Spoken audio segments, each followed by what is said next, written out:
Guys, അപ്പോൾ എല്ലാവർക്കും ഈദ് മുബാറക് ആശംസകൾ. അപ്പോൾ ഞങ്ങളുടെ ചെറിയൊരു സിമ്പിൾ ആയിട്ടുള്ള ഈദ് മുബാറക് ഗെറ്റ് റെഡി കണ്ടാലോ. ഇപ്രാവശ്യം പെരുന്നാളിന് ഷോപ്പിങ്ങിനൊന്നും പോയിട്ടുണ്ടായിരുന്നില്ല. മീഷോയിൽ നിന്ന് കുട്ടീസിന് 3 ആൾക്കും ഡ്രസ്സൊക്കെ ഓർഡർ ചെയ്തിട്ടുണ്ടായിരുന്നു. എനിക്കും മീഷോയിൽ നിന്ന് ഓർഡർ ചെയ്തൊരു ടോപ്പാണ് കേട്ടോ.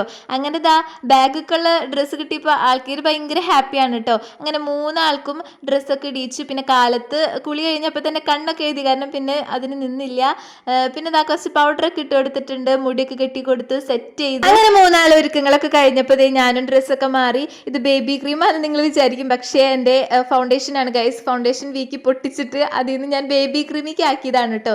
അങ്ങനെ അത് ഇട്ടെടുത്തു, പിന്നെ കുറച്ച് പൗഡർ ഇട്ടെടുത്തു, പിന്നെ കുറച്ച് കണ്ണെഴുതി കൊടുത്തു, ലിപ് ബാം ഇട്ടെടുത്തു. അപ്പം ഇത്രയേ ഉള്ളൂ എൻ്റെ മേക്കപ്പ്. അങ്ങനെ കംപ്ലീറ്റ് ആയിട്ടുണ്ടായിരുന്നു. അപ്പം ഇന്ന് ഞങ്ങൾ എൻ്റെ വീട്ടിലേക്ക് പോകാൻ വേണ്ടിയിട്ട് ഒരുങ്ങുന്നതാണ് കേട്ടോ. അപ്പം ഇതാണ് കേട്ടോ ഫൈനൽ ലുക്ക്. അപ്പോൾ കുട്ടീസിൻ്റെ ഡ്രസ്സ് എങ്ങനെയുണ്ടെന്ന് പറയണേ.